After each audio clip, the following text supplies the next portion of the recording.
पहले तो ये समझो कि क्या शुक्राचार्य नीति आज के मॉडर्न एरा में एप्लीकेबल है और उनके विचार, उनके पर्सपेक्टिव क्या थे। तो हाँ, आज की दुनिया में भी वो रिलेटेबल है। कैसे? अगर आप स्पेशली पॉलिटिकली, इथिकली या साइकोलॉजिकली नॉलेज गेन करना चाहते हो तो आपको शुक्राचार्य की फिलोसॉफी समझनी चाहिए। तो पहले मैं आपको शुक्राचार्य जी के बारे में एक ब्रीफ इंट्रो देता हूँ, जिससे आपके लिए जो लगता है कि वो ऐसे थे या वैसे थे और राक्षसों के साथ थे, ये सब गलतफहमी दूर हो जाएगी और आप न्यूट्रल होके इस वीडियो को समझने की कोशिश करोगे। इसमें हम डिसएग्री नहीं करते कि शुक्राचार्य असुरों के गुरु थे, क्योंकि हमारे ग्रंथों में लिखित में आज भी मौजूद है। लेकिन उनका पर्सपेक्टिव बहुत ही लेयर है। वो असुरों के साथ इसलिए नहीं थे कि वो भी असुर थे, नहीं, वो इसलिए उनके साथ थे कि उनके हिसाब से देवों ने असुरों के साथ गलत किया था, इनजस्ट किया था। और ये आज के दुनिया की ग्रे मोरालिटी डिस्कशन का परफेक्ट एग्जाम्पल है। उनका स्टैंड देवास के स्पिरिचुअलिटी से ज्यादा असुरों की मटेरियल अपलिफ्टमेंट पर था। आज के modern capitalism versus spiritual debate जैसा ही है पॉइंट भी है। आज के यूथ में जो सिस्टम अगेंस्ट रिबेलियन करने का इमोशन है, शुक्राचार्य जी की फिलोसॉफी उनको रेजोनेट कर सकती है। उनका मानना था कि हर सिस्टम को चैलेंज करना चाहिए अगर वो अनजस्ट करती है तो। शुक्राचार्य का शुक्रानीति सार एक रेयर ग्रंथ है जिसमें पॉलिटिक्स, इथिक्स, लीडरशिप और डिप्लोमेसी पे गहरी बातें भरी पड़ी है और कई पॉइंट पे तो चाणक्य नीति से भी ज्यादा शार्प है। तो आज हम उसी ग्रंथ शुक्रानीति सार के उन 4 पॉइंट, पॉलिटिक्स, इथिक्स, लीडरशिप और डिप्लोमेसी को थोड़ा सा और समझेंगे। ठीक है, लेट्स ग्रो टुगेदर। अगर तुम्हारे पास पावर हो तो क्या तुम उसका सही इस्तेमाल करोगे या फिर एक ऐसे लीडर बनोगे जो खुद फायदे के लिए पॉलिसीज बनाएगा? मोस्टली ये दूसरा ही होता है, सिर्फ जनता को दिखाने के लिए अच्छी बातें होती है। और आज तो हमारे सामने ऐसे कई एग्जाम्पल है जो सिर्फ मुंह पे अच्छी अच्छी बातें करते हैं, बाकी उसमें कुछ भी बात है ही नहीं। करप्शन, बिट्रेल, डर्टी पॉलिटिक्स, इन सब का सॉल्यूशन किसी न्यूज रूम डिबेट से नहीं, हमारे पौराणिक ग्रंथ शुक्रानीति सार में भी छुपा हुआ है। मैं तो चाहता हूँ कि आगे आने वाले हर एक लीडर इस ग्रंथ को समझे। आज तक जो तुम लोगों ने समझा है कि शुक्र एक ग्रह है, या फिर आपको कुछ पता भी होगा शुक्राचार्य जी के बारे में, पैसों के बारे में, शुक्र ग्रह तुम्हें कैसे अपलिफ्टमेंट देता है, उसी तरह से शुक्राचार्य जी भी अपने इथिक्स, अपने मॉरल से राक्षसों को सिर्फ उसकी साइड नहीं, उसको सिखाते भी थे कि इस तरह से युद्ध करो, इस नीति से आगे बढ़ो, इस तरह से देवों को हराना होता है। ठीक है, आओ तो फिर चलते हैं। पहला है पॉलिटिक्स। शुक्राचार्य ने अपने ग्रंथ में ही एक राजनीति में नीति यानी इथिक्स का होना अनिवार्य है, ये पहले से ही बता दिया है सभी राक्षसों को। यदि राजा अपने स्वार्थ के लिए कार्य करता है तो वो राजतंत्र एक परछाई जैसा होता है, दिखने में अच्छा लग सकता है लेकिन अंदर से खोखला होता है। राजन इति जनता सेवक, मतलब राजा जनता की सेवा के लिए चुना गया होता है। राजतंत्र का मूल उद्देश्य होता है जनता को दुख से दूर करना। बिना नीति का राज्य जल के बिना नदी जैसा होता है, किसी काम का तो है ही नहीं। 16th सेंचुरी में एक महान लेखक रहे रहीम, उनकी एक रचना थी कि रहीमन राज बिना नीति के होती है उलझन घाट, जहाँ न प्रजा की सुनवाई हो वहाँ किस बात का राजपाट। आज के दौर में समस्या देखो तो हमारे नेता अपने वोट बैंक के लिए कास्ट और रिलीजन पे राजनीति खेल रहे हैं।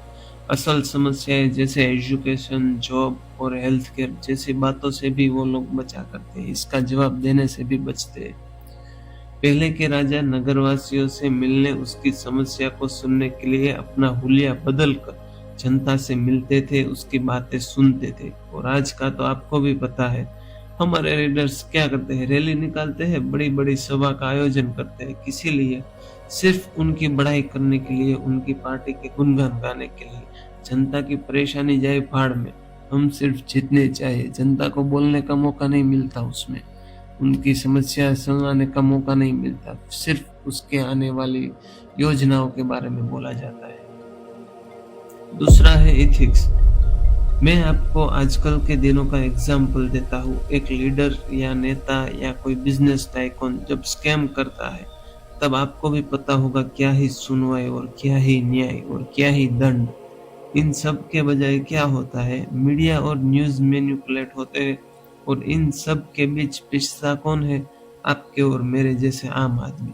महंगाई बढ़ती है, टैक्स बढ़ता है, लेकिन इस पे शुक्राचार्य अपने नीति सार में क्या कहते हैं कि एक राजा को हमेशा सच का साथ देना चाहिए, फिर चाहे वो आपके विरोध में ही क्यों ना हो। लेकिन अगर वो झूठ का साथ देगा तो सत्ता जाए या ना जाए, लेकिन उसके राज्य का नाश जरूर हो सकता है। पहले जहां खुद राजा अपने मंत्री की गलती होने पर सबके सामने उसे दंडित करता था, लेकिन आज उसे सेफली रखा जाता है ताकि कोई उस तक पहुंच ना सके। हमारे 15 सेंचुरी के महान कवि कबीर ने भी कहा था, जाकी राजनीति में हो धर्म की रोशनी, वही राजा रहे युगों तक अमर। बाकी सब तो बस कहानी है। धर्म का मतलब ये नहीं कि मंदिर, मस्जिद, चर्च, गुरुद्वारा ये सब बनाते रहो। यहाँ धर्म का मतलब है सच्चाई का न्याय प्रियता के साथ खड़ा रहना, चाहे हर जाना ही क्यों ना बनना पड़े। अभी आजकल की लीडरशिप और पॉलिटिक्स आप समझ रहे हैं कि किस तरह से, और शुक्राचार्य किस पक्ष में बोल रहे हैं, राइटिस्ट या लेफ्टिस्ट, ये सब को छोड़ो, एक पॉइंट ऑफ व्यू को समझो कि शुक्राचार्य जी इस बात पे क्या बोल रहे थे। ठीक है, चलो ठीक है। तीसरा क्या है? लीडरशिप। यस्य स्नेहो न प्रभास प्रजासु सा राजा नरकश्रयः।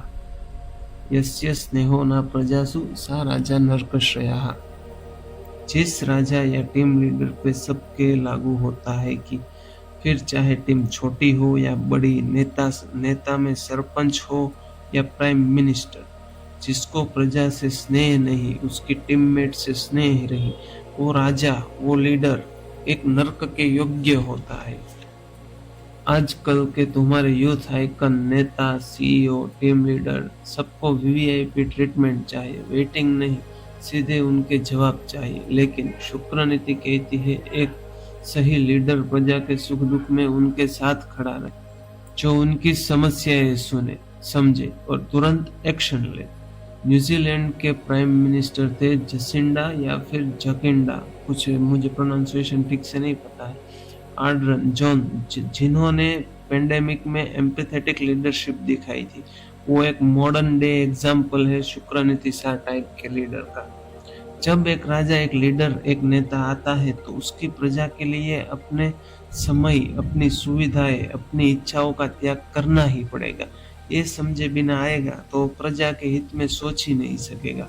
और आपने भी सुना होगा कि आपके नेता अपनी स्पीच में अक्सर बोलते होंगे, ये लोग बीच में रुकावट कर रहे हैं, मैं तो ये करना चाहता हूँ, वो करना चाहता हूँ। लेकिन भाई ये सब आम आदमी बोले तब ठीक है, तुम्हें तो जनता ने पावर दी है। यदि तुम्हारा फैसला जनता के लिए होता तो क्या कोई भी विरोध या रुकावट थोड़ी ना करता।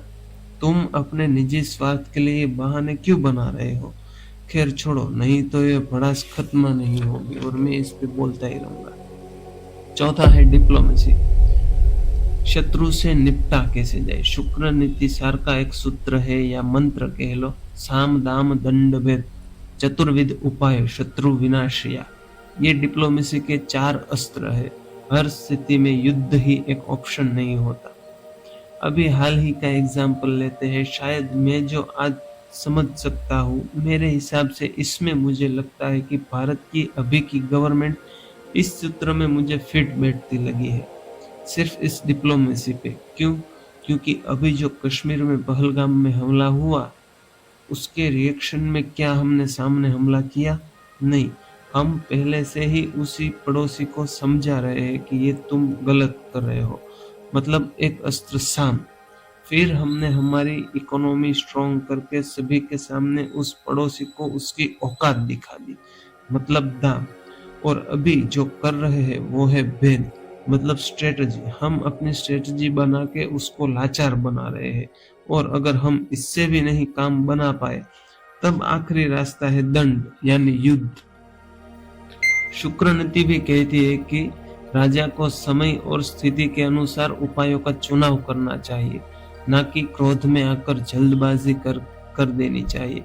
जैसे हम चेस बोर्ड में अपने प्यादों को आगे बढ़ाते हैं, उसका मतलब ये नहीं कि वो सामने जाकर मिल जाए, मतलब ये है कि वो आगे जाने पर हमारे ऑर्डर के अकॉर्डिंग सामने वाले पर हमला कर सके। ठीक है, अगर इन सब का कंक्लूजन निकाले तो समझो कि जो झुकता है वही राजा है, जो सिर्फ सुनता नहीं लेकिन सुनता है, जो सिर्फ सुनाता नहीं लेकिन सुनता है, वही सच्चा नेता है। शुक्र नीति सार हमें सिखाता है कि राजनीति का असली धर्म सेवा धर्म और युक्ति है, और अगर हमने इन सूत्रों को समझ लिया तो हर एक एम्प्लॉय, टीममेट या वोटर कह लो, एक पॉलिसी मेकर बन जाएगा।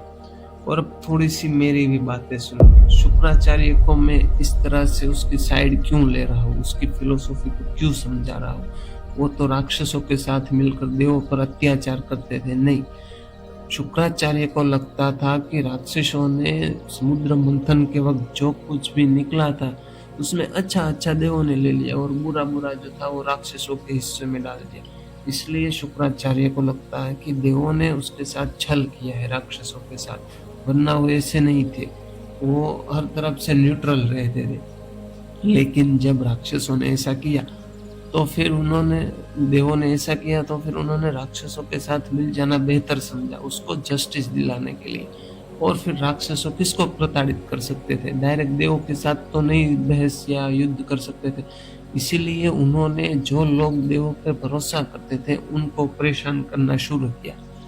अभी एक मॉडर्न डे एग्जाम्पल ले लो, रशिया और अमेरिका का युद्ध होता है, मतलब एक दूसरे से अनबन बनती है। अभी जब यूक्रेन रशिया के पड़ोस में है, अब वो बोलता है कि मैं अमेरिका के साथ नाटो में मिलना चाहता हूँ, तो रशिया सीधे अमेरिका पे थोड़ी हमला करेगा, उसने यूक्रेन के साथ युद्ध किया। इसमें मैं यूक्रेन या रशिया को राक्षस और देवी देवताओं में कंपेयर नहीं कर रहा हूँ, मैं सिर्फ एक एग्जाम्पल दे रहा हूँ कि जब यूक्रेन अमेरिका के साथ नाटो में मिलने की कोशिश करता है तो रशिया सीधे अमेरिका से नहीं उलझता, वो यूक्रेन से निपट के सॉल्यूशन लेता है। वैसे ही हम पाकिस्तान के विरोध में है, इसलिए हम डायरेक्ट आतंकवाद के विरोध में है, इसलिए हम डायरेक्ट पाकिस्तान पे हमला नहीं कर रहे हैं। पाकिस्तान को हम समझा रहे हैं कि तुम हमारे पड़ोस में हो तो आतंकवाद का सपोर्ट मत करो। इसीलिए ये बात बहस है, जो पाकिस्तान के साथ बॉर्डर पे जो हमारा तनाव रहता है वो बढ़ता रहता है, क्योंकि हमें आतंकवाद से विरोध है, पाकिस्तान से या फिर उनकी जनता से नहीं।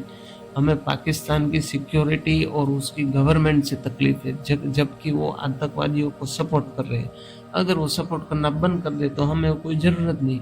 इसीलिए मैं कह रहा हूँ कि शुक्राचार्य को न्यूट्रल होके देखो, ये मत देखो कि वो किसके साथ खड़े हैं, ये देखो कि वो क्यों खड़े हैं और क्या सिखा रही है। वो राक्षसों को भी इथिक्स सिखा रही है, मोरल सिखा रही है, पॉलिटिक्स सिखा रही है।